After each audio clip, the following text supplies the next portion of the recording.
Boa noite a todos, que a paz de Jesus esteja conosco. Na noite de hoje, quem for assistir depois da nossa gravação pela internet, também recebam as bênçãos de Deus e de Jesus em seus lares. A gente vai dar início à nossa atividade de hoje, primeiramente agradecendo a Deus nosso Pai, ao nosso Mestre Jesus, aos nossos amigos espirituais, para que estejam conosco de mais esta noite, abençoando e iluminando cada um de nós que aqui se encontra, aqueles que estão em seus lares também, assistindo a nossa palestra. Que as bênçãos de Deus e de Jesus estejam presentes nos lares de todos.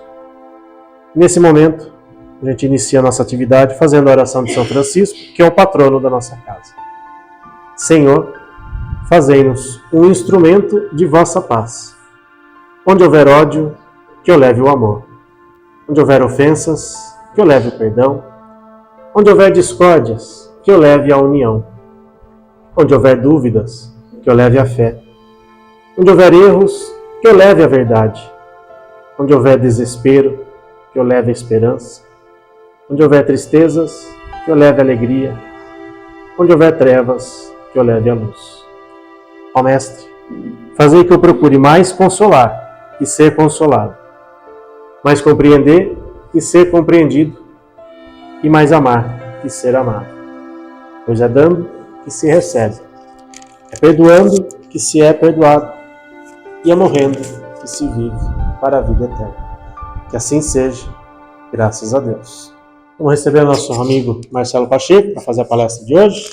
Boa noite, pessoal, tudo bem? Bom, hoje o tema que a gente vai bater um papo aqui, né? Muitos os chamados. Precisa complementar? Acho que todo mundo já sabe, né? Mas é legal a gente entender que está no capítulo 18º do Evangelho segundo o Espiritismo, muitos os chamados, poucos os escolhidos. E essa passagem do Evangelho, eu particularmente não tinha notado. Assim, a gente ouve, né, como muitas coisas da vida acabam sendo mecânicas. A gente ouve uma coisa e acredito que o Evangelho ele é maravilhoso porque a cada momento da nossa vida a gente lê, a gente faz o Evangelho no lar, a gente comenta com amigos e a cada novo momento ele traz uma passagem diferente. Traz uma informação, a mesma leitura traz uma passagem, uma informação, porque tem uma frase do filósofo Heráclito, né, que ele fala: o homem quando entra no rio pela segunda vez, nem o homem nem o rio são os mesmos. Ou seja, quando eu leio a mesma frase, a mesma passagem do Evangelho pela segunda vez, nem o homem nem eu sou o mesmo e o mundo já mudou. Né? Então, é importante essa leitura frequente. E quando a gente pega essa passagem, muitos os chamados, poucos os escolhidos, e nós lemos a parábola que Jesus conta, né, das 37 parábolas, nós lemos, o que nós temos, né? Poucos estão dignos de entrar no reino dos céus. Eu vim de berço católico, eu gostava muito de uma passagem, quando o padre rezava um pouco antes, lá que tinha comunhão, que falava assim: Senhor, eu não sou digno que entreis em minha morada, mas dizei uma palavra e serei salvo. Então, isso sempre me marcou. E cada vez que eu pego isso e pego aqui o capítulo 18º do Evangelho segundo o Espiritismo, eu rememoro isso. Poucos são dignos de entrar no reino dos céus. Então, vamos lembrar a parábola. O que tem a parábola? O argumento que fala é que um senhor, um rei, deu um festim de núpcias. Né? Então o senhor ia lá dar uma festa e ele falou: vamos chamar os amigos, vamos dizer, os outros nobres, aqueles que são escolhidos, para virem até este festim. Né? Então ele chamou os primeiros convidados, mas esses convidados não deram bola. Aí Deus pegou os mensageiros dele e falou: vai lá e chama-os novamente. E o que eles fizeram? Tripudiaram daqueles mensageiros. Uns foram, inclusive, açoitados e foram mortos. E então o Senhor fala, né? Recusaram o meu convite, ai de vós. E aí ele abre o convite a todos. Convido a todos aqueles, sejam bons ou maus, todos a virem ao festim. E um monte de gente foi à festa de núpcias, mas nem todos estavam vestindo a túnica nupcial. Ou seja, quando a gente é convidado para um casamento, alguém aqui vai de chinelo, bermuda e camiseta regata? Não, a gente vai com uma roupa apropriada, né? Então, no festim, nem todos foram com a roupa, com a túnica apropriada. Qual que é a mensagem que Cristo veio trazer através dessa parábola? Que o festim é o reino dos céus, onde tudo é alegria, onde é tudo felicidade. Então o Senhor, Deus, convidou aquele povo primeiro, o povo hebreu. Por que o povo hebreu? Porque naquela época todo mundo era politeísta, acreditavam em vários deuses. O povo hebreu foi o escolhido, digamos assim, porque era o único povo que acreditava num único Deus. Então era mais fácil de trazê-los para o festim, para a festa, para o reino de Deus. Eles foram convidados, mas não ouviram a palavra dos mensageiros. Quantos profetas não foram enviados? Antes do próprio Jesus, quantos profetas não foram enviados para falar com a humanidade? Antes de Moisés, outros que já falaram. Aí veio Moisés, vieram outros profetas. Daniel, Isaías, todas as escrituras. Continuaram não ouvindo. Muitos, inclusive, recusaram o convite. Aqueles que eram os doutores da lei, os fariseus, os saduceus, inclusive tripudiavam dos pregadores, como fizeram com Jesus. Quem condenou Jesus foi Roma? Não. Foi o próprio povo, o Sinédrio. E aí Deus manda convidar a todos, ou seja, não mais só os hebreus. Depois que Jesus foi crucificado, os apóstolos, Paulo, os outros discípulos, começaram a pregar a palavra de Jesus aos gentios, a todos os povos. Sejam bons ou maus, escolhidos ou não. Mas todos são convidados. Mas quem que vai entrar no reino de Deus? Aqueles que estiverem vestindo a túnica nupcial, mas não a túnica externa, a túnica interna, dos bons valores, das boas virtudes, que pratica a caridade, a indulgência, a benevolência. Essa é a túnica nupcial que a gente precisa, neste momento em nossas vidas, procurar praticar o máximo possível do bem, da caridade, da tolerância, da paciência, do não julgamento, para chegarmos ao reino dos céus. Talvez nós já tenhamos em outras encarnações, já fomos convidados por várias vezes, não ouvimos o chamado, talvez tenhamos inclusive tripudiado dos profetas, e agora estamos aqui nessa doutrina consoladora, tentando engatinhar um pouco para deixar uma veste nupcial menos suja, digamos assim. Aparar as nossas arestas para podermos ser bem recebidos no reino de Deus. E aí a pergunta que eu faço: Jesus disse, haverá muitos chamados, mas poucos serão os escolhidos. Essa é a passagem dele. Eu pergunto, se Jesus voltasse hoje, será que ele falaria a mesma coisa? Será que ele perguntaria, és tu um escolhido? Porque eu acredito, particularmente, o que eu quero trazer a reflexão que eu fiz esses dias, quando estava fazendo esse conteúdo, é que Jesus já nos escolheu, já deixou isso abertamente claro para todos nós. Então, talvez a grande questão seria, não é se eu sou o escolhido, eu estou escolhendo Jesus? Isso muda totalmente de figura a reflexão. Jesus já escolheu o planeta Terra. Jesus já escolheu nós que fazemos parte do planeta Terra. Agora a grande pergunta é, eu estou escolhendo seguir o caminho de Jesus? Se eu escolho, basta o quê? Vir ao centro, fluidoterapia e passe, e tá bom? Será que é isso que Jesus quer da gente? Ou a gente está indo fazer algo mais? A gente está reclamando das pessoas, da vida, de economia, de política, de tantas outras coisas? Ou a gente está aprendendo a não murmurar, a reclamar, a entender que o consolo não é neste momento? Bem-aventurados os aflitos, porque herdarão a terra. Então, estou sabendo suportar as dificuldades da vida?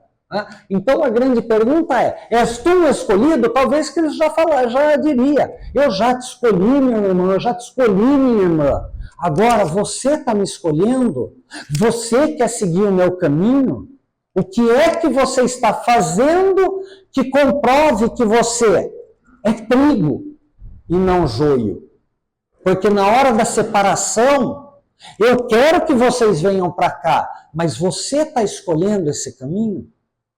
Se nós passarmos a refletir isso, a gente começa a compreender todo o capítulo 18, porque depois do capítulo 18 vem trazer a passagem da porta larga e da porta estreita. E qual porta a gente tem escolhido? É muito mais fácil a porta larga. Quando a porta é larga, eu posso até estar cheio, né? Que eu passo tranquilo. Mas na porta estreita eu tenho que dar uma reboladinha. É mais difícil de passar na porta estreita. É mais difícil fazer força. É mais difícil lutar contra as minhas más tendências. Então vamos dizer, a porta larga é aquilo que o mundo nos convida. Eu, por exemplo, para passar pela porta larga, eu tenho uma perdição que é uma tal de bala de goma. Eu adoro bala de goma. E para mim não basta um pacotinho. Eu compro daquele pacote grande. E eu como até acabar. Então vamos dizer, é a perdição. Como que eu me sinto depois de comer o pacote de bala de goma? Péssimo, mal. Por quê? É a gula, a luxúria, todas as coisas da vida, correr só atrás de dinheiro, finanças, sem fazer o bem, sem fazer caridade. Então vamos dizer, não estou falando que não pode comer a bala de goma, não estou falando que não temos que ter dinheiro para comprar as coisas que a gente gosta, uma camisa, uma calça, trocar um carro, ajeitar a casa, todas essas coisas. Não estou falando isso. Mas quando a gente coloca atenção somente nisso, quando é que sobra tempo para a gente se conectar com o alto? A perdição são as nossas más paixões, as más tendências. Se a gente quer saber aqui, neste mundo de provas e expiações, quais são as nossas provas? São essas más tendências que nos levam ao caminho errado. E que a gente sabe quais são. Para um pode ser fofoca.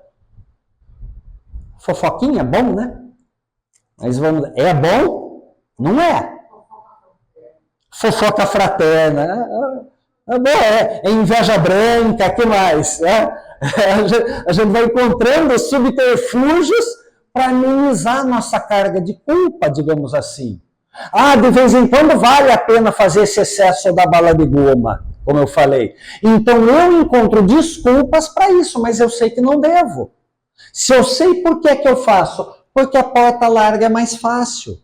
E aí, vamos dizer, eu estou no caminho do mal. Talvez não daquele mal que eu quero fazer a outro, mas às vezes o mal que eu faço a mim mesmo. Quando a gente pega o nosso lar, o André Luiz não foi um suicida inconsciente, que se fala? Porque ele se entregava à casinha da luz vermelha, ele se entregava à bebida, não era isso? Suicídio inconsciente. Mas até então nós não sabíamos desse termo suicídio inconsciente. Hoje a gente já sabe. Sabe ou não sabe? Então eu tenho mais responsabilidade do que o André Luiz na hora de eu comer a bala de goma. Porque eu sei o que eu estou fazendo. Eu não sou mais inconsciente. Eu tenho consciência disso. Ou seja, quem muito foi dado, mas será pedido. Então, se eu ficar só na porta larga, a vida está fácil. Mas a porta estreita, a salvação, a remissão, a redenção, exige esforço, compromisso. Aí a gente fala, poxa, para conhecer a doutrina consoladora do Cristo, através da codificação kardeciana, por exemplo, da doutrina espírita, tem que ler, tem que estudar. É ou não é? Porque é muito fácil a gente vir no centro, ouvir um expositor falar alguma coisa. Mas a gente vai entender e compreender mesmo quando a gente se dedicar à leitura e ao estudo. Mas o que a maioria diz? Não gosto de ler. É muito difícil entender. E aí as pessoas vão dando desculpas. Por quê? Porque exige esforço a leitura. Exige dedicação a gente se comprometer a pegar, que seja o Evangelho, ou o Livro dos Espíritos, o Céu e o Inferno, ou qualquer outra, a Revista Espírita. Exige um esforço da gente. E aí é muito mais fácil eu ficar aqui no Instagram, no TikTok, do que fazer uma leitura edificante. Aqui, enquanto a gente estava aguardando, a gente aguarda para a palestra, passam boas mensagens aqui. A mensagem do Evangelho no lar, como fazer o Evangelho no lar. Aí as pessoas dão desculpa que não dá para fazer o Evangelho no lar, porque o cachorro late, porque toca a campainha, porque o vizinho está ouvindo música alta, porque tem criança pequena. A gente dá um monte de desculpas, mas, como Jesus ensinou, a fé tem que ser provada. Eu começo a fazer o Evangelho no lar, vão vir dificuldades para eu provar a minha fé. Eu quero parar de comer bala de goma em excesso, o que vai aparecer? Promoção da loja, bala de goma, 2 por 1. É a tentação que vai aparecer. Eu tenho que saber resistir à tentação. Cabe a mim, não aos outros. Aí eu vou falar, a culpa é da loja que faz promoção? Não. Eu tenho que ter a responsabilidade de superar essas minhas más tendências. Então vamos dizer, entendermos se eu estou vestindo a veste nupcial. Por quê? Eu me entregando à gula, eu estou mais apegado a um prazer carnal. É ou não é? Eu me entregando à luxúria, à fofoca, à maledicência, julgamento, intolerância, eu estou apegado aos prazeres carnais, aos prazeres mais baixos. Como é que eu vou me elevar para alçar-me aos mundos felizes? Vai ficar mais difícil. Então vamos dizer, a gente tem que ir se depurando. Tenho certeza que se eu perguntar aqui, quem quer pegar um caminho mais rápido para os mundos felizes, todo mundo levanta a mão. Agora, se a gente perguntar o que a gente tem feito para fazer isso, a resposta é, eu vou ao centro. Como se isso bastasse. Entendeu? E é muito pouco, a gente sabe. Ah, mas eu rezo o Pai Nosso todo dia quando acordo, na hora do almoço e quando durmo. Qual Pai Nosso? Sentido ou mecânico? Que tem o Pai Nosso sentido que a gente faz pensando. Pai, não me deixeis cair em tentação. Ó a bala de goma aí de novo. Tá vendo? Então, perdoar como perdoo. Será? Se eu estou perdoando, eu não faço fofoca, eu não estou julgando os outros. Então a gente tem que começar a perceber esse tipo de coisa, né? As dificuldades atuais que a gente está passando são o quê? Consequência de tudo que a gente fez de errado em existência anterior ou nessa mesma. E a gente já sabe disso. Então por que eu estou colocando mais pedra na minha mochila para ficar difícil de caminhar? Mal consigo caminhar, imagina subir para mundos mais elevados. Então eu tenho que perceber, a lei de causa e efeito, que a gente chama, né, o princípio, o corolário, que é o correto de causa e efeito, não lei, vamos dizer, está solidarizando presente, passado e futuro. Por quê? Neste presente, tudo aquilo que eu fiz no passado está provocando, está sendo feito aqui nesse momento. E tudo que eu fizer agora vai gerar uma consequência no futuro. Ou seja, neste exato momento, o passado se reflete, o futuro se constrói. O que eu estou fazendo nele agora? A hora que a gente sair daqui do centro, ou o pessoal aí de casa, desligar, acabar a palestra, o que a gente vai fazer? Vai pegar um WhatsApp e falar alguma coisa mal de outro? Vai mandar uma mensagem positiva para o outro? Vai continuar fazendo uma reflexão a respeito do conteúdo para tentar o autoburilamento, a melhoria individual? Cabe a cada um de nós. Dentro desse capítulo também, nós temos, nem todos os que dizem Senhor, Senhor, entrarão no reino dos céus. Por quê? Os escribas, os fariseus, eles ficavam lá em praça pública, pregando, Senhor, Senhor, fazer o bem, conheciam de cabo a rabo tudo que estava nas Escrituras. Aí eu pergunto, o que adianta eu pegar o livro dos Espíritos, conheço todas as questões, fala uma questão, 429, e eu falo, debate pronto o que é. O que adianta eu saber todas as questões pelo número se eu não pratico? Não adianta nada. O que adianta eu conhecer todas as personagens dos livros do André Luiz, Anacleto, quem que ele fazia, quando que ele ciceroneou lá o André Luiz, aí o Alexandre, o Clare, sei o nome de todo mundo, o capítulo que acontece, cada coisa de todas as obras. E eu não pratico nada, eu não aprendo nada. De que adianta isso? Então não adianta falar, eu sou espírita. Não. Não é eu sou espírita. Eu pratico o ensinamento espírita cristão. Aí é totalmente diferente. É aí que eu estou começando a vestir a túnica nupcial. Eu sei que não é fácil. E é muito fácil falar aqui, né?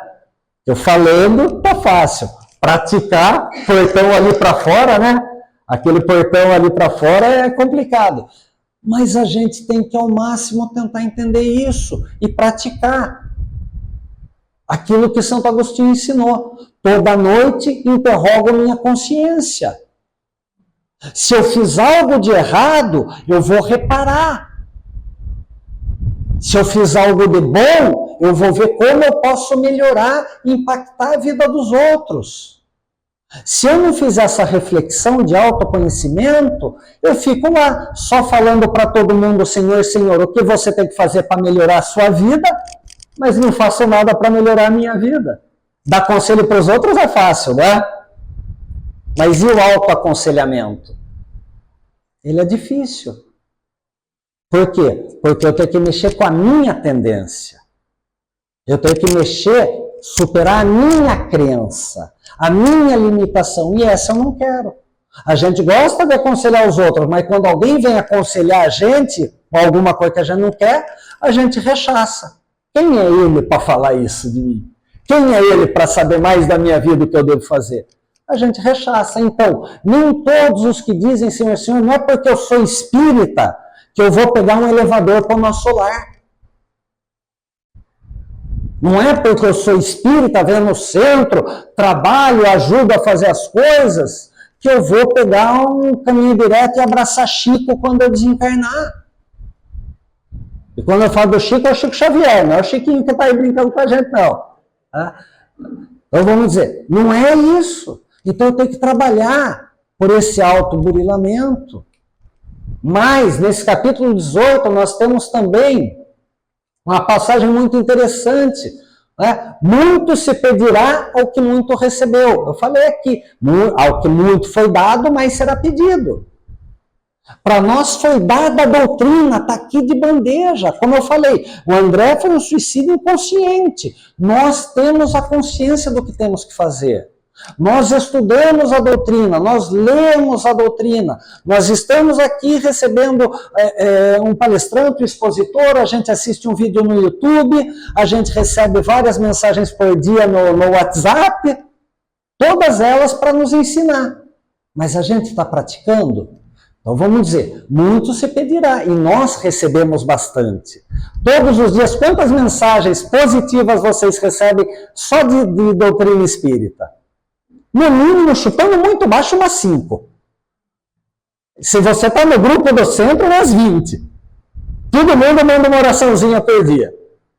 Aí de outro colega manda alguma coisa. Aí outro vem mais outra. Às vezes nem é espírita, mas é uma mensagem bonita. Neste dia, feliz quinta-feira, e o girassol. É uma mensagem, é como se fosse uma prece que chega para você. Você está refletindo sobre isso? O que significa o girassol? A gente tem que começar a perceber essas coisas na nossa vida. Muito se pedirá ao que muito recebeu. Aos espíritas, como eu disse, muito será pedido. Quando a gente passar lá na catraquinha, vamos dizer, do plano espiritual, você sabia disso, por que não fez? E aquele outro? Puxa, mas você não lia lá o Evangelho? Você não sabia que tinha que fazer o evangelho no lar? Por que não fazia? Quando você não se sentia bem e começava a culpar supostos obsessores pelos seus males, você orava por ele? Olha quanta coisa simples. Ah, tem uma pessoa da qual você não gosta que talvez tenha até feito mal para você, beleza. Mas Jesus ensinou a pagar o mal com o mal? Não. Então vamos dizer, não, você não precisa ir lá abraçar a pessoa que te fez mal, mas ore para que ela aprenda. Ore para que você não tenha maledicência no coração. Ore simplesmente para que possam viver vocês em caminhos diferentes, mas ore para que ele também possa prosperar e crescer na vida dele e aprender como você quer aprender. Olha que simples que é. O perdão eu não preciso lá e falar agora eu te amo. Não é isso. Começa não querendo mal. Então vamos dizer, nós já sabemos disso, estamos praticando. Vai ser separado o joio do trigo. Não é isso que fala? Então, o que acontece o joio com o trigo? Durante o crescimento, eles são praticamente iguais. É só na hora da florada, digamos assim, eu não sei como fala, se é a florada, mas só na hora que eles estão grandes é que dá para separar o joio do trigo. Não dá para separar quando ele está ali crescendo. Nós aqui estamos todos crescendo juntos, com aqueles outros que seguem as doutrinas que forem, com o materialista, com o ateu, estamos todos crescendo juntos. Mas na hora que for o nosso desencarne, aí que vai ser separado o joio do trigo. Então não tenho que me comparar com os outros, eu tenho que me comparar comigo. Eu estou sendo joio ou trigo? Trigo, o joio por quê? É uma semente insolsa que não vai dar fruto. E o trigo? O trigo, ele vai servir para preparar o pão, por exemplo. O trigo, antes de preparar, servir de base para o pão, ele vai ser amassado, esfarelado, vai passar por pressão, vai passar pela quentura do forno para poder alimentar. Ou seja, ele vai passar por provas e expiações, por dificuldades, e mesmo assim o objetivo dele é alimentar, é ajudar o próximo. Olha só a metáfora forte que nós temos. Quantas passagens nós temos nesse capítulo 18 do Evangelho segundo o Espiritismo. Em poucas páginas, o quanto de aprendizado para uma vida inteira nós temos. Jesus, quando estava fazendo suas pregações, seus sermões, né, praticamente são 4 sermões e 37 parábolas. É isso que a gente tem, 4 sermões e 37 parábolas. E a gente acha que é muito mais. Tá? Tudo isso que Jesus trouxe para nós, a gente já refletiu? A gente já refletiu sobre a ovelha perdida? A gente já refletiu sobre o filho pródigo? Que nós somos filhos pródigos, que estamos voltando ao seio do Pai? Que nós somos a ovelha perdida que Cristo foi lá resgatar e trouxe um a um para junto de novo do rebanho? Olha quanta coisa a gente tem, mas a gente está refletindo e colocando isso, e principalmente agradecendo isso em nossa vida, porque isso é a própria lei da abundância se refletindo.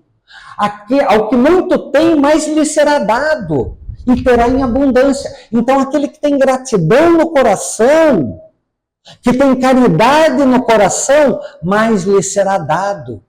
E terá mais motivos ainda para agradecer. Porque apesar das tribulações, apesar das dificuldades da vida, ele está lá fazendo bem, está lá tentando se melhorar, está lá tentando não comer bala de goma em excesso, nem falar mal dos outros, nem fazer fofoca, nem julgar. Esse está aprendendo. E mais motivos serão dados a ele para provar que ele aprendeu. E quando ele chegar no reino dos céus, despojando-se do corpo carnal, terá toda a gratidão, porque bem-aventurados os aflitos, porque herdarão a terra. Deles é o reino dos céus. Soube suportar as dificuldades, as aflições, passar pela porta estreita, sem reclamação, fazendo aquilo que nos compete. Esse é o momento nosso, é o grande ponto da virada. Talvez eu já tenha falado aqui algumas vezes, talvez essa seja a nossa primeira encarnação realmente cristã com Cristo. Nas outras a gente até pode ter sido cristão, mas não estava lá parceiro de Cristo, seguindo Cristo. Hoje talvez seja a primeira, é o primeiro ponto de virada realmente da nossa vida. Vamos aproveitar a abundância que Ele nos promete.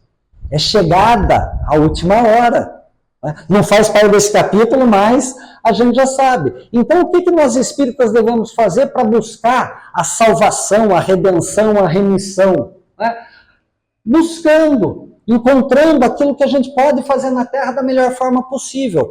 Estas provas e expiações, as dificuldades que passamos, são oportunidades de crescimento, oportunidade de nos reencontrarmos com Cristo, oportunidade de apararmos as arestas, não digo nem que seja um perdão total, mas de pelo menos aparar arestas com aqueles que chamamos de algozes ou inimigos, ou como queiram falar. Este é o momento da gente buscar a salvação, redenção, remissão, seja a palavra que a gente prefira. Este é o momento que a gente tem de sair da nossa zona de conforto, da estagnação e fazer algo positivo.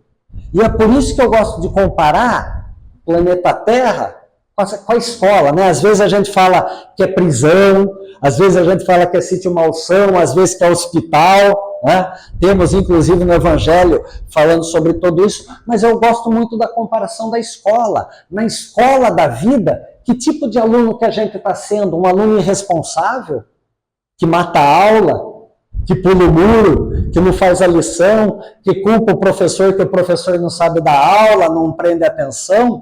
Ou a gente está sendo o aluno rebelde, que só vai para a escola porque o pai está mandando? Tem vários desses, não tem? É reencarnação compulsória agora para nós. Ou a gente está sendo aluno indiferente, só está esperando as férias. E tem muito espírito assim. Essa vida está muito difícil, vou esperar para me corrigir na próxima. E tem bastante. Ou a gente está sendo um aluno dedicado, que busca aprender sempre, matriculado na escola do aperfeiçoamento, que está compreendendo que esse é o momento da maturidade, que se eu me preparar bem agora, no primário, no colegial, né, ensino fundamental, médio, tudo isso que tem, eu vou estar preparado para a faculdade. A faculdade, o tal mundo de regeneração, para me melhorar, para conquistar aquilo que Cristo nos promete. E aí sim, eu emprego o meu livre-arbítrio. Nós tanto falamos de livre-arbítrio, mas eu estou realmente colocando o livre-arbítrio a meu favor? Eu estou escolhendo, estou decidindo seguir os passos de Cristo, conhecendo a doutrina espírita através dos irmãos mais elevados, codificada, ou seja, Kardec facilitou a nossa vida. Veio tanta mensagem dos Espíritos, 5 obras da codificação, 12 anos de revista espírita, mais outro total de 23 obras de Kardec. Ele conseguiu compilar tudo para a gente. Facilitou a nossa vida. E mesmo assim a gente foge. Não estou nem dizendo que você precisa pegar os 5 livros da codificação. Eu falo, só pega o Evangelho. Eu não quero saber da mediunidade, eu não quero saber da filosofia espírita, eu não quero saber da gênese da formação, eu não quero saber do céu e inferno, do que vai acontecer, essas coisas. Eu só quero saber da boa moral. Pega só o Evangelho segundo o Espiritismo. Estou praticando isso que está aqui? Estou no caminho da retidão. Estou me desviando pelo caminho? O que eu devo? Vigiar e orar para policiar e seguir em frente. Então, emprego o meu livre-arbítrio, a minha consciência a meu favor, ou estou jogando contra?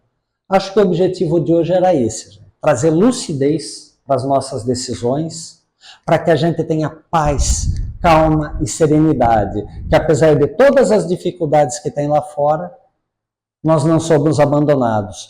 Cada um de nós, quando reencarnou, a bondade de Deus falou assim, tá vendo aqui? Bom, alguns podem ver, né? A maioria não vê. Mas tem um irmão elevado chamado teu anjo guardião. A tua vida ele vai estar do teu lado. Só isso já é misericórdia divina para a gente poder acreditar na bondade e seguir em frente. Eu agradeço aqui mais uma vez a oportunidade de poder falar com vocês. Às vezes, como eu falo, eu sou meio espinhento, né? Eu dou umas cutucadas, mas a doutrina é pelo amor ou pela dor. Às vezes a gente escolhe o amor, então, uma vez há algum tempo eu tenho que vir um pouco de dor aqui para a gente dar uma cutucada, né? Então, agradeço aqui a oportunidade mais uma vez de estar com vocês e que a gente possa agora se conectar, quem está em casa e quem está aqui, para a gente poder levar mais uma vez nosso pensamento ao alto e agradecendo ao Mestre Jesus Cristo e a todos os seus intercessores, a todos os seus enviados, agradecendo a todos os irmãos trabalhadores do plano espiritual e do plano carnal desta casa. Doamos e recebemos ao mesmo tempo bons eflúvios, para que possamos transformar a nós mesmos, modificar a nós mesmos em uma energia, numa capacidade fluídica regeneradora, possamos emanar também amor, luz e paz para este planeta Terra, para todos os irmãos necessitados e a nós mesmos. Que assim seja, graças a Deus.